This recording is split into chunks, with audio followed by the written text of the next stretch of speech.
Notif recording-nya keluar. Oke, sudah terekam. Jadi ini teman-teman ya kaitannya dengan kerangka sistem politik. Pertemuan hari ini kita akan mencoba melihat dari keduanya, dari Pak David Easton dan dari Pak Gabriel Almond. Seperti itu. Bagaimana membuat komponen-komponen tadi, membuat keseluruhan yang ada di dalam sistem politik bekerja ataupun berjalan dengan baik. Oke, kita coba melihatnya dari Pak David Easton dulu deh.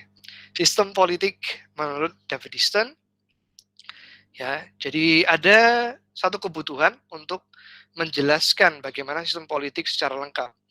Nah, biasanya kaitannya dengan sistem politik ini, agar bisa dijelaskan secara lengkap, butuh satu teori, butuh satu pendekatan. Karena apa? Begitu ya. Karena tadi seperti yang teman-teman sudah tadi lampirkan di awal ya, bahwa sistem politik itu kan terdiri dari banyaknya komponen, dari banyaknya aktor ya yang ikut andil di dalamnya. Itulah mengapa akhirnya butuh yang namanya teori yang menjelaskan itu ya. Ada 4 komponen ini menurut Pak David Easton. Ada unit dan batasannya, saling berkaitan dan bekerja sama untuk menggerakkan roda sistem, serta ada hal yang masuk dan yang keluar. Ada input dan juga output dalam sebuah sistem politik. Input itu adalah hal yang masuk dalam sistem, biasanya berupa dukungan, ya, dukungan, aspirasi, pendapat, atau mungkin tuntutan masyarakat yang kritik terhadap jalannya pemerintahan, biasanya gitu ya, dalam sebuah sistem politik. Itu masuk ke dalam satu tuntutan di sana. Itu masuk ke dalam input ya, dalam input hal yang masuk ke dalam sistem berupa dukungan dan tuntutan dari masyarakat. Lalu kemudian di bagian yang kedua ada juga outputnya, keluarannya gitu. Yang ini hasil kerja sistem politik berupa keputusan dan juga tindakan.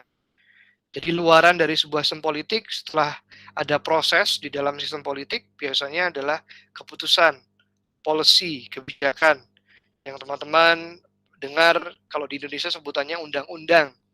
Itu masuk ke dalam komponen luaran ya di dalam sebuah sistem politik. Ada juga berupa tindakan ya, tindakan program kerja, kegiatan ya, yang semuanya diawali dengan proses di dalam sistem politik. Jadi itu 4 komponen penting. Salah duanya yang pertama adalah unit dan juga batasan. Kemudian poin yang kedua adalah input dan output. Hal yang akhirnya mensupport sistem politik, biasanya dukungan dan tuntutan. Kemudian hasil dari sebuah sistem politik, biasanya berupa keputusan ataupun juga tindakan.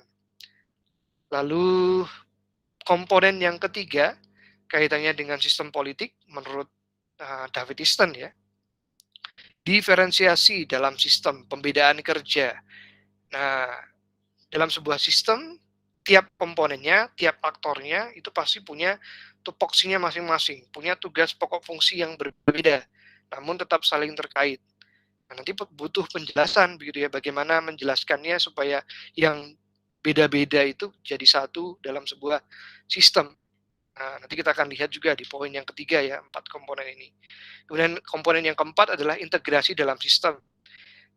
Dari yang berbeda-beda tadi kemudian dipadukan menjadi kesatuan kerja antar unit yang disatukan dalam sebuah tujuan bersama. Biasanya ada tujuan bersama, nah itu dari tiap komponen yang punya kapasitas, punya tugas kerja yang berbeda-beda, biasanya disatukan oleh satu tujuan bersama. Agar nantinya jalannya walaupun punya fungsi masing-masing tetap bisa berjalan ya. Oke, nah kita masuk ini ke dalam pendekatan skema kerja sistem politik menurut David Easton. Tadi ya, ini skema ini tadi dijelaskan di slide yang sebelumnya ya, 2 slide ini di mana ada namanya input, ada namanya konversi, ada namanya output ya. Nah, ini yang mencirikan sistem politik itu bekerja menurut David Easton. Awalnya masukannya biasanya inputnya berupa tuntutan dan dukungan. Kemudian ada proses di sini ya. Ada proses dinamakan konversi, ada proses di sini kita bisa melihat ada perdebatan, ada namanya kaitannya dengan rapat dengar pendapat, entah itu sidang tahunan MPR DPR kalau di Indonesia ya, akhirnya menghasilkan keputusan, menghasilkan output.